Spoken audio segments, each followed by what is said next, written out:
हर हर महादेव साथियों, कैसे हैं आप सभी लोग। उम्मीद करती हूँ आप लोग सभी बहुत अच्छे होंगे।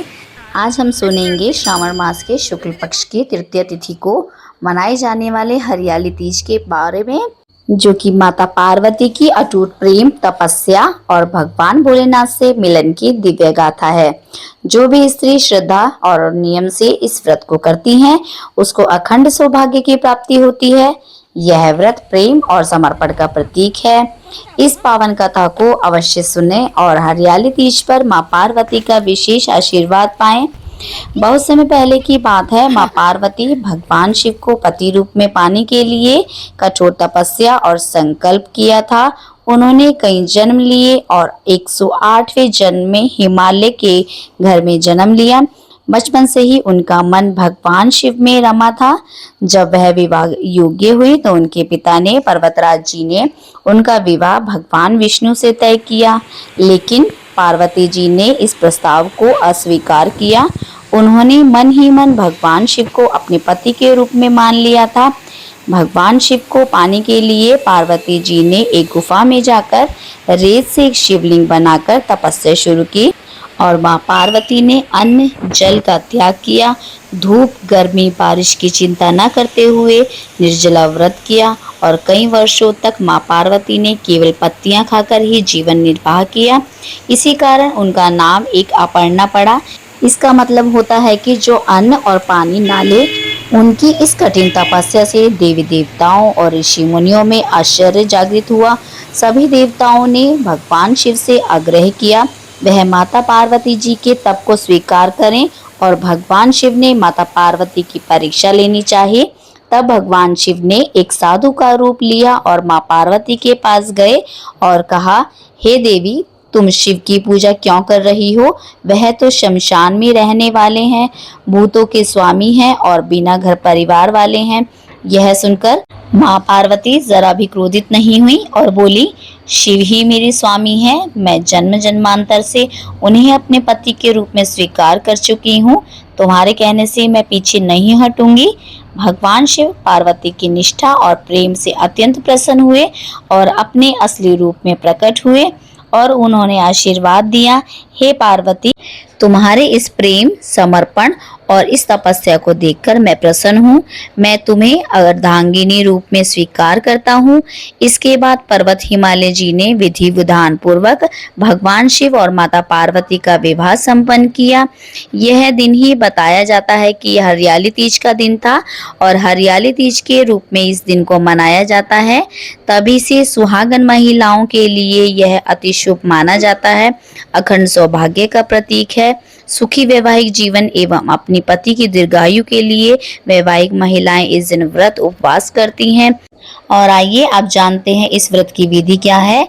तो सबसे पहले साथियों, आप सबसे पहले सुबह उठकर स्नान आदि से निवृत्त होकर साफ कोरा वस्त्र धारण करेंगे और उसके बाद संकल्प लें और भगवान शिव और मां पार्वती का ध्यान करते हुए आप उनको निवेदन कीजिएगा कि हमारा व्रत जो है आप स्वीकार कीजिएगा। और उसके बाद आप जलाभिषेक कीजिएगा और जो भी सामग्री आपने ली है उनको अर्पित कीजिएगा। दीपदान, धूप बत्ती ये सब कीजिएगा। वस्त्र रूपी जनेब या कलावा अर्पित कीजिएगा और कोई सीजन का फ्रूट होगा वो, और भोग के लिए कुछ मीठा हो सके तो आप घर पर ही बनाइएगा। और साथियों, हो सके तो उस दिन पार्थिव शिवलिंग बनाकर माँ गौरा और गणपति जी को भी स्थान दीजिएगा और उनकी तीनों की एक साथ प्रतिमा बनाकर आप पूजा अर्चना कीजिएगा।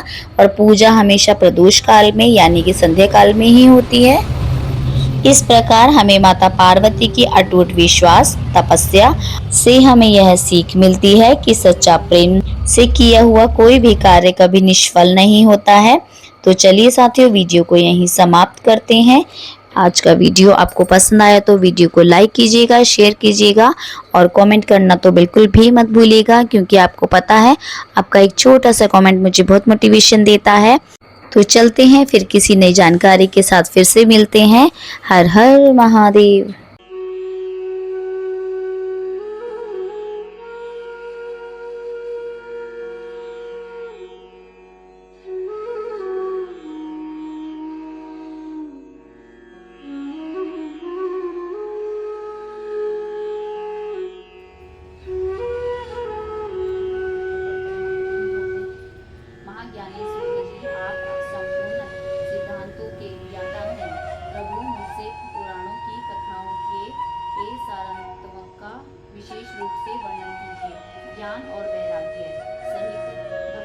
प्राप्त होने वाले विवेक की वृद्धि कैसे होती है तथा साधु पुरुष किस प्रकार अपने काम क्रोध आदि मानसिक विकारों का निवारण करते हैं। इस घोर काली काल में जीव प्राय आसुर स्वभाव के हो गए हैं।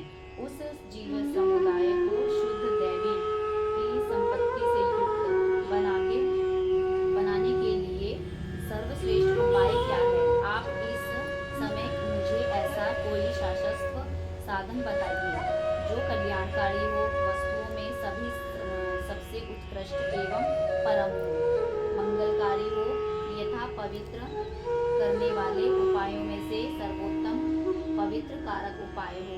तात वह साधन ऐसा हो जिसके अनुष्ठान से शीघ्र ही अंतःकरण की विशेष शुद्धि हो जाए तथा उससे निर्मल चित्त वाले पुरुष को सदा के लिए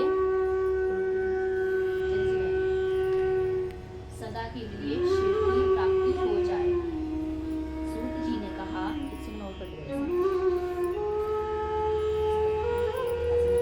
मुनि श्रेष्ठ शौनक, तुम धन्य हो क्योंकि तुम्हारे हृदय में पुराण कथा सुनने का विशेष प्रेम एवं लालसा है। इसलिए मैं शुद्धि बुद्धि से विचार कर तुमसे परम उत्तम शास्त्र का वर्णन करता हूँ। वत्स, वह संपूर्ण शास्त्रों के सिद्धांत से संपन्न भक्ति आदि को बढ़ाने वाला तथा भगवान शिव को संतुष्ट करने वाला है। कानों के लिए रसायन है, अमृत स्वरूप तथा दिव्य है। तुम उसे श्रवण करो। मुनि, वह परम उत्तम शास्त्र है शिव पुराण, जिसका पूर्व काल में भगवान शिव ने प्रवचन किया था। यह काल रूपी सर्व से प्राप्त होने वाला महान में भगवान शिव ने ही प्रवचन किया। यह काल रूपी सर्प से प्राप्त होने वाले महान त्रस्त का विनाश करने वाला उत्तम साधन है। गुरुदेव व्यास ने संत कुमार मुनि का उपदेश पाकर बड़े आदर से संक्षेप में ही इस पुराण का प्रतिपादन किया। इस पुराण के प्रणयन का उद्देश्य है काल युग में उत्पन्न होने वाला मनुष्य के परम हित का साधन